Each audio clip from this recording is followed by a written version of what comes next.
Warren Buffett says if you can't write your reasons on one piece of paper, don't buy it. Saying to yourself, I'm buying 100 shares of General Motors at 55 because there's got to be a reason.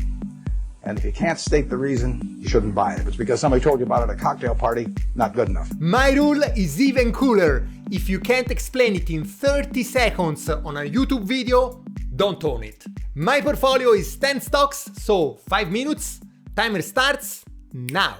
From the bottom, Booking.com, 6% of my portfolio. As an Italian, I want to own a European company. It's a duopoly with compelling valuation, not crazy cheap. But it's a stable business. It's a long-term play for me based on one key question. Will humans travel more or less in the future? Check the aviation passenger forecast. I think we will travel more and Booking.com wins. Forecaster puts the fair value over 7,000. Molina Healthcare. Valuation is ridiculous. Price to sales ratio of 0.15, trading at 5 times normalized earning power. Investing here is about one question. Will they ever go back to 3-4% operating margins? I believe they can, but the stock recently dropped because management said shit margins in 2026 as well, but I can wait and forecaster agrees with me with a fair value of $268. Sanara Medtech. I wanted one microcap in my portfolio. Why Sanara? Low valuation, decent growth, and healthcare is AI and recession resistant.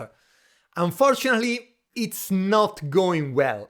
Tissue Health Plus segment discontinued, CEO resigned. I'm down 7k, but I won't take a loss at this valuation while revenue keeps growing. Airbnb, same as Booking.com. Again, it's a duopoly, so I wanted to have them both. Soon I will go to Thailand and I just booked my vacation mostly using Airbnb. Low double-digit growth for 2026 guidance.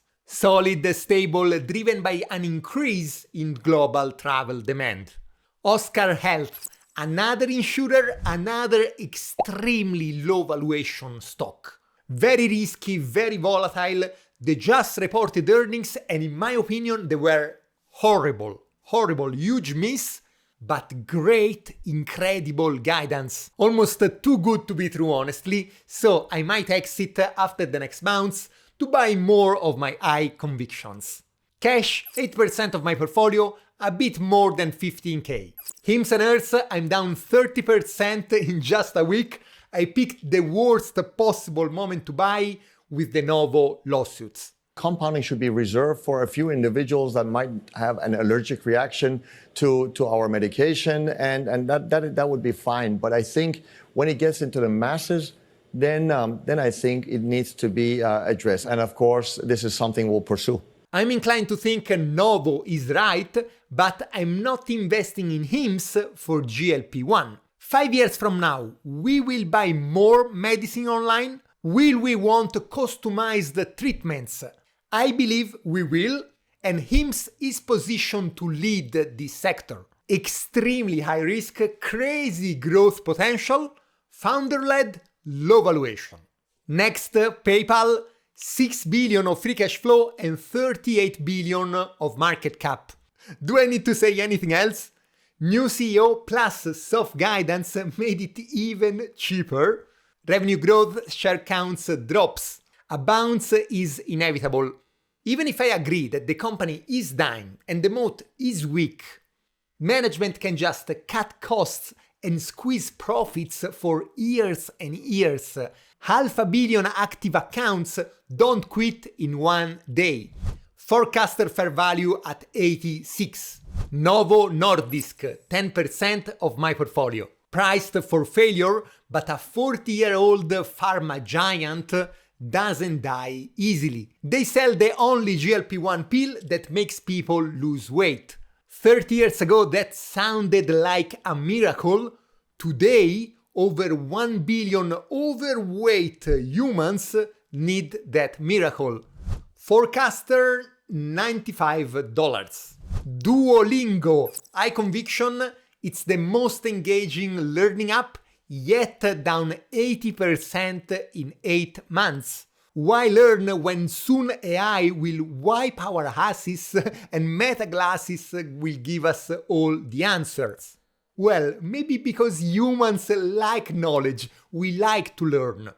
Duolingo, best user experience, best marketing, founder-led, very undervalued, with a $263 target on Forecaster. Adobe, biggest holding at 14%.